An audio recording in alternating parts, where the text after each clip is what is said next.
Well, here we are, part one of our lovely sew-along for this, our rather beautiful Red-Hot Mama multi-pocket tote.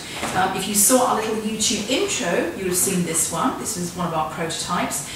Looks gorgeous in red, of course, but it also looks gorgeous in other colours too. So this being part one, we are going to spend our time preparing things. We're going to prepare our pattern, so cutting it out. We're also going to have a little walk through it just to make sure we understand what all the bits and pieces are for. And then we're going to have a little discussion, maybe quite a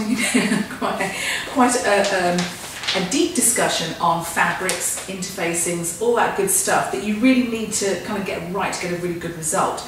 So yeah, first thing I would start by saying is that although this pattern is done for an intermediate sewer, it's got the 3 little dress forms on there, that does not mean that it's difficult, because it's not really. If you can insert a zipper, if you can apply a patch pocket, you're kind of good. The reason that we put it down as an intermediate pattern is because it's got a lot of pockets. That's why it's called a multi-pocket tote, lots of pockets, the clue is in the name. Okay, so we are going to start by having a look at our pattern, then we'll look at our fabrics, and then we'll kind of get everything ready for part 2. And in part 2, of course, we're going to be constructing the body of the bag, but not just yet. So when we're making an item, we obviously have to start off with our pattern. I mean, clearly that's what we have to do. So we open it, and you can either tear it open or open it with scissors like this. Whatever works for you, doesn't really matter. The important thing is that you get the darn thing out. This one is on 2 sheets. And the reason it's on 2 sheets is there's a lot of pockets, so you do pocket pattern pieces. But the important thing to note about this one, I'm not even sure if you can see it close up, but I promise you this is the case. This one, like all our bag patterns, has the seam allowances marked in. They're the only kind of patterns we ever do this for, because our garment patterns, of course, are graded sizes up and sizes down, and you don't want the cut line and the seam line. It would just be spaghetti junction on there, it would be awful. So this one is, as always, as all our handbags are, marked with seam allowances. And of course you've got notches to match things up, but it's just going to make your life a little bit easier. So you can pull out your pattern, obviously give it a press on a light iron if you want to, kind of get rid of the fold marks, and just cut it out. You're going to cut out all the way around all the pieces, and then we'll be ready to talk about fabrics. So now I've cut out all my many pieces for my bag, and I have put them into piles, and we'll go through each pile and I'll show you the fabrics that are relevant for those ones. First thing to show you though, of course, is there's your instructions. Please don't lose them, put them somewhere safe. You will need them. They will be your best friend throughout this, apart from me of course. But yeah, instructions are printed on the pattern sheets and you will need them, so put them somewhere safe. Once you've got that out of the way, let us go through the small bits that we're not really dealing with today, but you do need to deal with them at some point. Okay, we have handle patterns here. Now, we will not really deal with the handles today. The handles are the next time when we're making them, with them on. But you've got 3 pieces for those. Keep those to one side. 2 in fabric, 1 in interfacing. Very important. Here's another piece that's very important. Not particularly exciting, I know. This is your bag base. This is what will keep it stiff and keep it, you know, firm and easy to use. And for those, I usually use this. It's plastic tapestry canvas. These are small sheets, so if they are, you just bump them over each other, zigzag through them, and cut out one piece. Easiest thing in the world. The other thing to tell you about this is, it's very useful for a purse bottom, because when you have your purse feet like this, they go through the fabric, and they need something to go through as well on the purse base or bag base, so they can go through the holes in this. That's one of the reasons I love it. So we've got our stiffener there, and our stiffener pattern, and that's over here. Obviously I've got various zippers. You know, at some point I'll show you how to join 2 zippers to get like a long, you know, a long one to put at the top edge of your bag. And we've got zippers for the pockets as well. That's kind of important.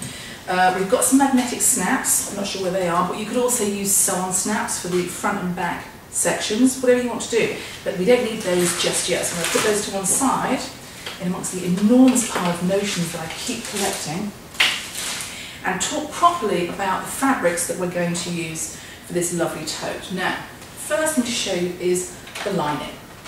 The lining, you can see we've got we have a lot of pieces of lining here.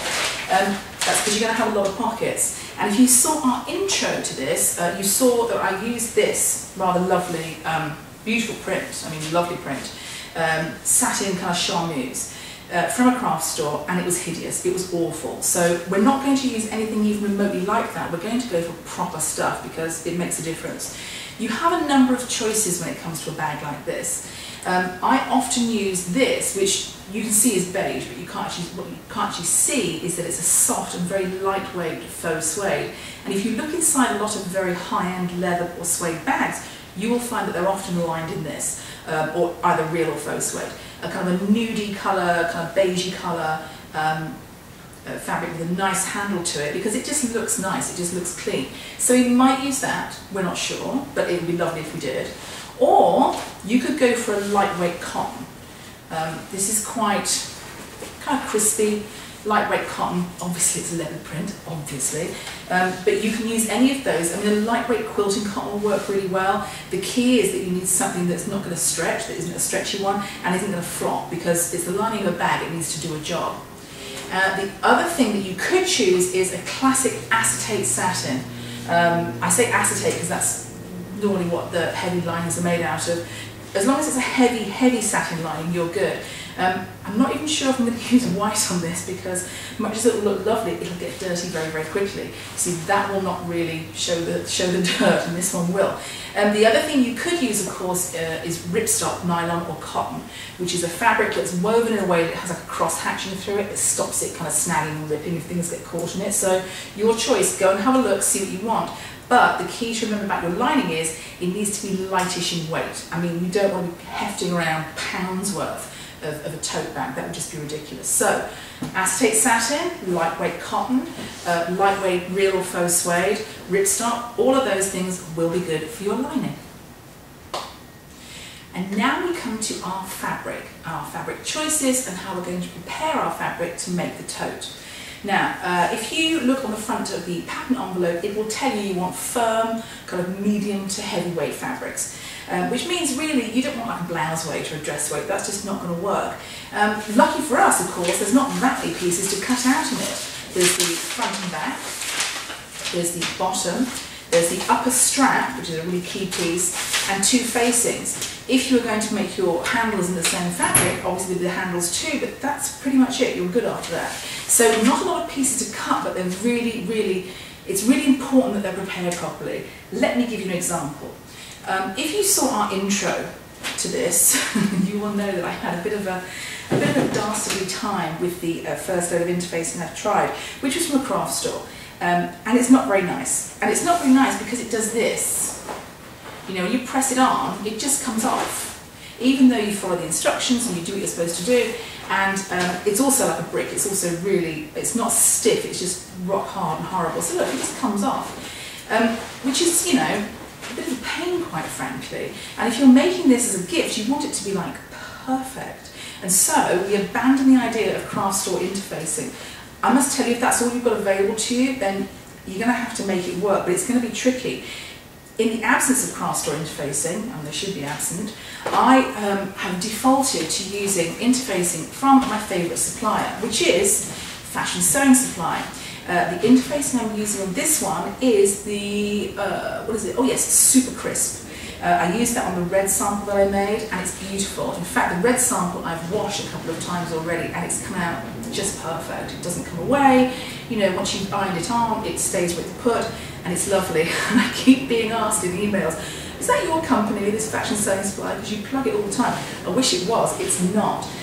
But I know the lady who runs it, Pam, who's very sweet. And when I ordered this, she said she put a special note on it: needs dry hottest iron for at least 15 seconds. So fine, I'm going to do that. I'm not going to argue with Pam early because she's the interfacing queen. So I'm going to use this, and the great thing about this stuff is it is woven. It's basically a fabric, like a muslin or similar, very tightly woven with the adhesive on the back. So it's not going to kind of rip and shred like a felted one. It's beautiful. So we're going to use this interfacing.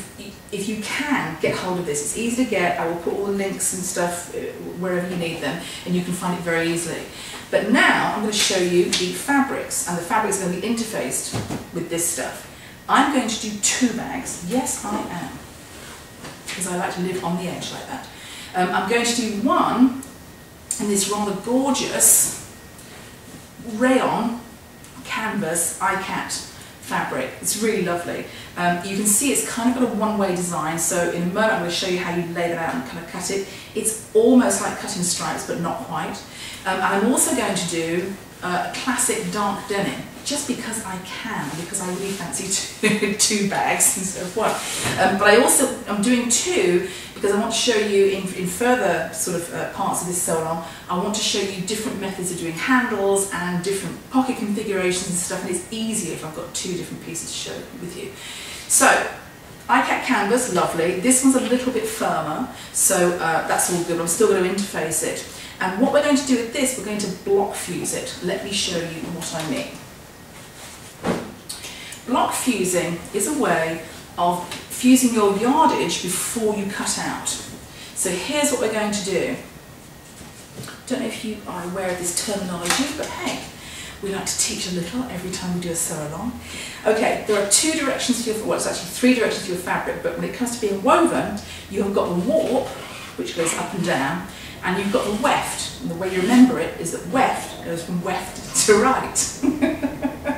I know, it's terrible, but it's a good way to remember it.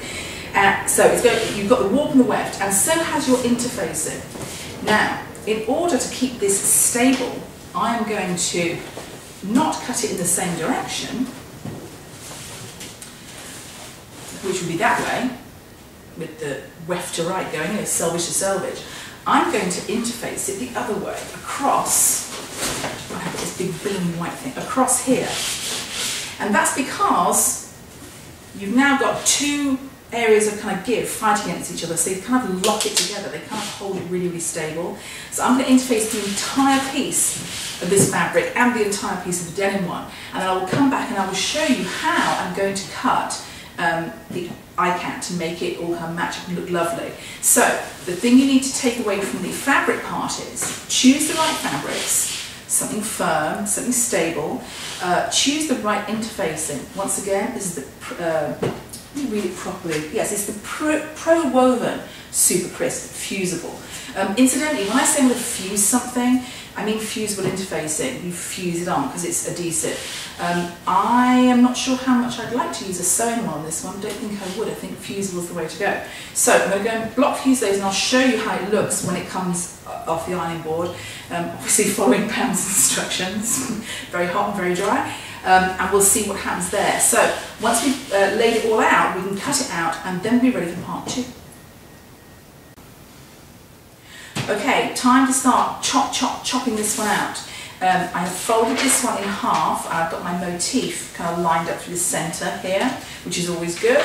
And I pinned on one side. So when I've pinned on the one side, I'll just kind of double check it and make sure it's all okay, and I'll do the other side then straight after that. And it's kind of easy-ish to get it kind of perfect, but not always, because of course this is a woven pattern, not a printed one, and so it can kind of misbehave a little bit, but it doesn't really matter. As long as the centre's good and the kind of top and bottom are good, you're all okay.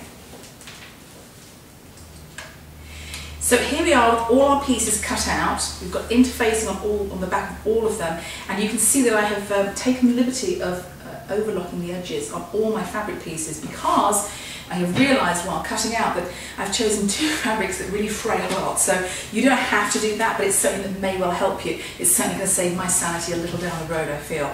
So we've got all the pieces, we've got the bottoms, we've got obviously the front and back, the main parts of the tote, we've got the top strap or the upper strap, and then we've got facings here, a short one and a long one, or pairs of short and pairs of long, for the front and back pockets that you're going to make later on. So we've got our denim version here, looking lovely. We've got our iCat version here, looking also lovely. For the next part of our sew-along, for part two, we are going to do really three things. We're going to make the handles, we're going to apply the handles, much easier than you might think, and we're going to construct the actual body of the tote, the whole kind of front and back and sides and everything. And you'll look at it and think, oh, it's almost done, and it will be. All you'll have to do after that is make the pocketed linings and put them all together. So that's our part one of our Red-Hot Mama sew-along. I hope it's been very, very useful, and now you need to go and prepare your fabrics for part two.